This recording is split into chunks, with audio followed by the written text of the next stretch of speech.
শুভ সকাল বন্ধুরা, কেমন আছো তোমরা সবাই? আশা করবো প্রত্যেকে খুব ভালো আছো, সুস্থ আছো। আমার ছোট্ট পরিবারে তোমাদের সবাইকে জানাচ্ছি অনেক অনেক স্বাগত, অনেকটা ভালোবাসা জানিয়ে তোমাদেরকে সাথে নিয়ে আরও একটা নতুন দিন শুরু করলাম।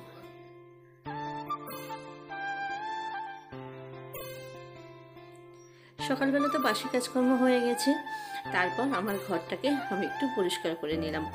ঘরটা যদি পরিষ্কার থাকে না সকাল সকাল, মনটাও কিন্তু খুব সুন্দর ফুরফুরে হয়ে থাকে। কারণ ঘরটা যদি নোংরা থাকে না, পাশে বিছানা পড়ে থাকলে না মনটা চটপট করে।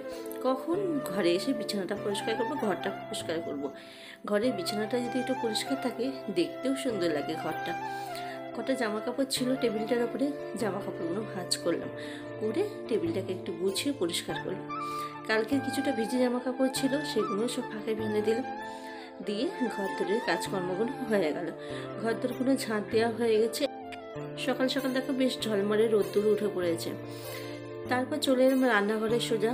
কালকে তো সবজি বাজার করেছিল, কালকে আমাদের হাটবার ছিল, তা সবজি বাজার করেছিল, সেই সবগুলো সব ঢেলে গুছিয়ে রাখলাম, সব প্লাস্টিকে করে রাখলাম। এখানে উচ্ছে, ভেন্ডি, শিম এনেছি, আর এখানে লঙ্কা, লেবুটা কিন্তু আমাদের গাছের লেবুটা কিনে নিই, পেঁয়াজ, কাঁচা টমেটো, পাকা টমেটো, এইসব বাজারঘাট করে নিয়ে এলো। সেগুলো সব গোছ করে আর আজকে যেটা রান্না করব সেটা ছাড়িয়ে রেখে দিলাম।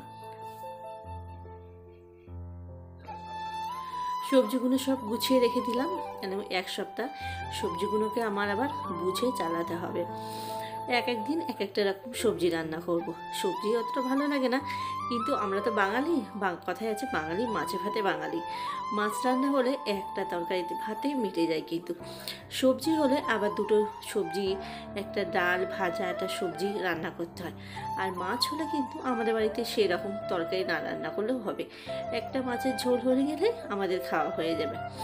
তা আজকে সেরকমই মাছের তরকারি করব। অল্প কটা কচু ছিল, এর আগের দিন কিনেছিল, কচুগুলো ছোটো ছোটো ছিল, তা কচুগুলো অনেক দিনে ফেলে না দিয়ে অল্প কটা দেখলাম ভালো, কচুগুলো ভেবেছিলাম খারাপ হয়ে গেছে, তারপর আজকে যখন খোলা ছাড়ালাম তা দেখলাম কচুগুলো সব ভালো রয়েছে।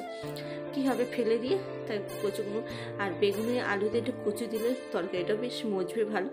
আর তেলাপিয়া মাছ আরও তো ভালো লাগবে, বেগুন দিয়ে তেলাপিয়া মাছ রান্না করলেও খুব সুন্দর লাগে খেতে। ওই জন্য আজকে কচু, বেগুন, আলু দিয়ে তেলাপিয়া মাছের তরকারি হবে। মাছের সঙ্গে আমি পেঁয়াজ দিই, পেঁয়াজ ফোড়ন দিয়ে তারপরে আমি সবজি দিয়ে রান্না করি। আজকে ভাবলাম পেঁয়াজের সাথে একটু রসুনও দেবো। আমি একটা ভিডিওতে দেখেছি রসুন, পেঁয়াজ রসুন দিয়ে রান্না করতে, তা ভাবলাম যে আজকে একটু পেঁয়াজ রসুন দিয়ে রান্না করে দেখি তরকারিটা কেমন খেতে লাগে। তো তরকারিটা খেতে খুব সুন্দর হয়েছিল সত্যি। তো এই জন্য পেঁয়াজ, রসুন আর আদাটা বাটা রয়েছে, আর টমেটো, আর এখানে কচু, আলু, বেগুন ওগুলো ছাড়িয়ে নিয়ে এসে রোদ্দুরে বসে বসে এখানে সবজিটা কাটছি। বেশ ভালোই লাগছে, নতুন নতুন একটা জিনিসে কাটছি তো বেশ ভালো লাগছে। কিন্তু দুঃখের বিষয় আমার ছুরিটায় ধার কম বলে একটু অসুবিধা হচ্ছে, একটু লেট হচ্ছে, না হলে বেশ ভালোই কাটা যাচ্ছে। সবজি কেটে ধুয়ে সব গুছিয়ে রাখলাম রান্নাঘরে। এইবার মাছটাকে বেছে ধুয়ে নেব। মাছের বাজার থেকে দিলেই তো মাছের আঁশ ছাড়িয়ে দেয়, কিন্তু না এই যে পালকের দিকে বা পেটের দিকে ওই আঁশগুলো ভালো করে ছাড়ায় না, ওই আঁশগুলো একটু থেকে যায়, তাই সেই আঁশগুলো একটু একটু রোদ্দুরে বসে বসে ছাড়াচ্ছি। এত ঠান্ডা লেগেছে আর এত শরীর খারাপ না, রান্নাঘরে কোনো কাজ করতেই পারছি না। শুধু একটু রোদ খুঁজছি। এখন যেন মনে হচ্ছে কি রোদের কাঙাল হয়েছি। কোথায় একটু রোদ্দুর আছে সেখানে একটু রোদ্দুরে গিয়ে দাঁড়াবো। আগে তো রোদ গায়ে ঠেকাতেই পারতাম না, আর এখন শুধু রোদ্দুর খুঁজছি, কখন রোদ্দুর উঠবে রোদ্দুরে গিয়ে বসবো। এমন মনে হচ্ছে গ্যাসটা বাইরে উঠোনে রোদ্দুরে নিয়ে এসে রান্না করলে বেশ ভালো হয়। রান্নাঘরে ঢুকতেই ইচ্ছা করছে না, এত পরিমাণে ঠান্ডা রান্নাঘর। আমার পৌটের সামনেটা খুব সুন্দর রোদ্দুর আসে, সকালবেলার থেকে একভাবে ঘন্টা বেশ ভালো রোদ্দুর আসে, কিন্তু উঠোনে এক ফোঁটা রোদ্দুর নেই। জামা কাপড় মিললে, এখন শীতের জামা কাপড় তো এমনি চান করতে বেলা হচ্ছে, একটা জামা কাপড় নিচে দিলে শুকোচ্ছেন, সব ছাদেই দিতে হচ্ছে। আর যে আর প্রতিদিন ছাদে উঠতে ভালো লাগে না, ওই জন্যে সব নিচে দিই, একদিন শুকোয় না, পরের দিনকে আবার মেলে দিই, তখন গরম হয়ে যায় জামা কাপড়টা, আবার চান করে কিন্তু সেই গরম গরম জামা কাপড় পরতে বেশ ভালোই লাগে। তো দেখো মাছ ধোয়া বাছা সব হয়ে গেল। রান্নার সমস্ত সব কিছু গুছিয়ে রেখে চানটা সেরে নিলাম, কারণ রান্না করতে করতে বেলা হয়ে যাবে। প্রতিদিন 1:30 2টোর কম চান হচ্ছে না, ঠান্ডাটা প্রচণ্ড পরিমাণে লেগে গেছে। ওই জন্য মনে করলাম চানটা সেরে নিই, তারপর রান্নাটা করব। আজকে তো উড়োনে যাইনি, গ্যাসেই রান্না। সকালে ভাত হয়ে গেছে, আর একটা তরকারির জন্য ভাবলাম আর বেলাও হয়ে গেছে, শরীরটাও তার মধ্যে জুত নেই। ওই জন্য ভাবলাম না, ঘরেতেই করে নিই। আর সবজিটা কাটার পরেই মেয়ে ঘরটা পুছে দিল। এখন মেয়ের ঘর দোর পোছা হয়ে গেছে। মেয়ে বললো, তোমার ঠান্ডা লেগেছে, তুমি আর জলের হাত দিও না, আমি ঘর পুছে দিচ্ছি। ও ঘর পুছলো, খাওয়ার জল নিয়ে এলো, নিয়ে এসো ও এখন চান করতে গেল। আর আমি চান সেরে এসে মাথা আসতে মাছ ভাজাটা বসিয়েছি। চলো তোমাদেরকে দেখাই।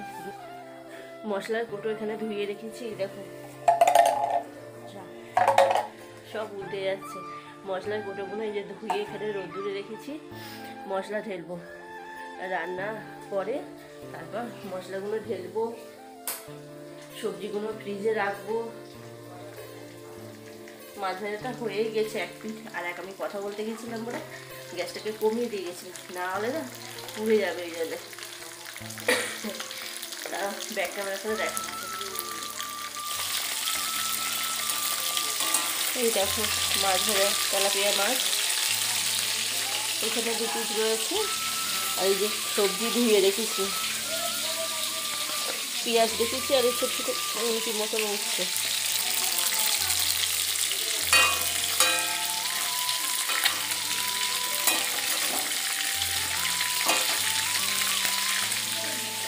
এই একটা সসপ্যান রয়েছে, মাছ ভাজা হবে। আর সমস্ত বাসন মেজে সবুজ করেছি, আর এগুলো সকালের বাসন এখন ঝাঁকায় তুলব। চান করে এসে এই খাজাটা আমি এখন খাচ্ছি।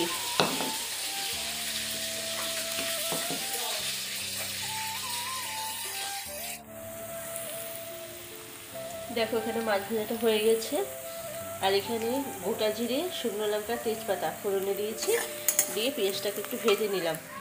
আর এখানে একটু রসুন থেতো করে নিয়েছি। রসুন মিহি দেওয়ার থেকে না একটু থেতো করে দিলে ভালো টেস্ট হয়। রসুনটা একটু নাড়াচাড়া করে নিই, তারপর সবজিগুলো দিয়ে একটু ভাজা করব।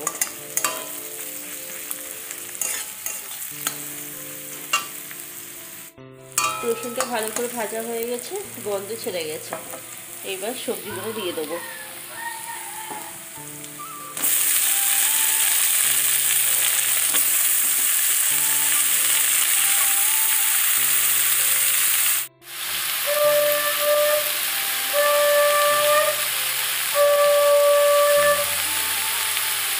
একটু লবণ দিলাম, দিয়ে এবার সারাক্ষণ ভাজবো।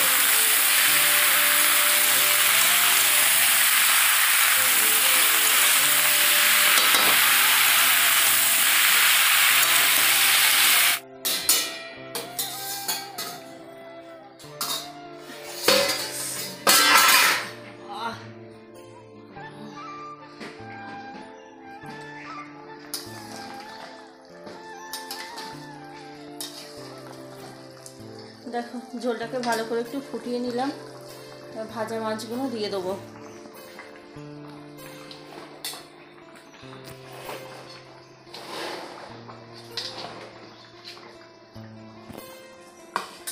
এত ঝোল রাখবো না, মাছটা দিয়ে খানিকক্ষণ একটু ফোটাবো, তারপর নামাবো। আবার একটু চাপা দিয়ে রাখি।